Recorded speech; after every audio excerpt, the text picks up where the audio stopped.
हुजूर फरमाते हैं बहुत लंबा तुम ना भी ना रोना, अगर मक्खी के या मच्छर के पर के बराबर भी तुम्हारे आंसू निकल गए ना, मैं अब इससे ज्यादा क्या आपकी बारगाह में बात हो सकती। हुजूर फरमाते हैं एक मक्खी और मच्छर के पर के बराबर भी तेरी आंख से आंसू निकल आया, शर्त यह है निकले रियाकारी के लिए नहीं, निकले अल्लाह की रिजा के लिए, उसकी खशियत में निकले। फरमाया अगर मक्खी के पर के बराबर भी तो रो पड़ा तो अल्लाह ताला तेरे लिए दोज़ख से आजादी लिख देगा।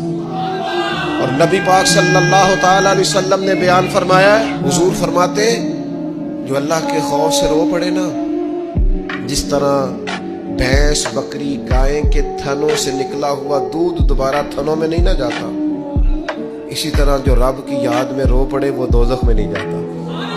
ये मिसाल देखें कैसी दी हुजूर ने समझाने। अगर कभी रोना आए उसके लिए तन्हाई का इंतखाब करें, मजमू में नहीं। एक बंदे को हज़रत उमर ने मजमे में रोता देखा तो फरमाया ये काम तो अकेले में करता, तेरे लिए बरकत वाला होता, तेरे आंसू निकले, तेरे रुखसारों पे बहे।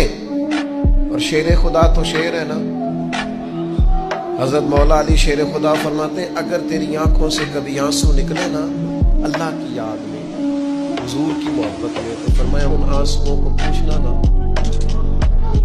उनको चेहरे से साफ ना करना, ये तो आंसू इस काबिल है कि तेरे रुखसारों पे रहे, ये तो रोशनी है तेरे चेहरे की, इनको पूछना ना। हजरत अली रज़ी अल्लाह तआला अन्हु नसीहत करते हैं इन्हें रहने दे, ये आंसू बड़ा कीमती है, निकला तेरी आंख से है पर किसी का होकर निकला, निकला तेरी आंख से है पर किसी के लिए निकला, निकला तेरी आंख से है पर इसने तुझे बताया है कि तेरे वजूद में, तेरी धड़कनों में, तेरे जज्बात में किसी और का भी हिस्सा है। ये रब रसूल की रिजा के लिए छलका है। एक भी रोने वाला हो तो बाकियों का काम भी सुनो ना। हदीस है बहकी शरीफ में, हजरत हैसम बिन मालिक रज़ी अल्लाह तआला अन्हु फरमाते हैं नबी पाक अलैहिस्सलाम खुतबा दे रहे थे, तकरीर फरमा रहे थे, हुजूर की बातें दिलों के मैल कुचैल उतारती चली जा रही।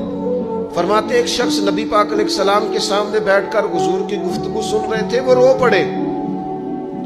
सारी गुफ्तगू छोड़ के नबी पाक सल्लल्लाहु ताला अलैहि वसल्लम की तवज्जो उस शख्स की तरफ हो गई। हुआ क्या है?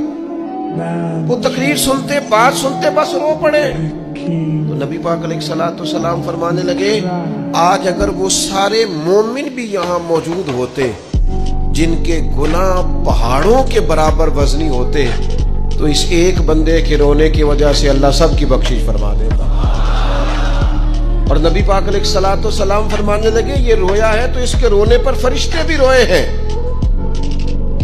और फरिश्ते दुआ कर रहे हैं कि ऐ अल्लाह ये जो नहीं रोते ना उनके हक में उनकी सिफारिश कबूल कर ले जो तेरी बारगाह में रोते हैं, जो तेरे हुजूर अर्ज गुजार होते हैं उनकी सिफारिश कबूल कर ले, उनके हक में कबूल कर ले।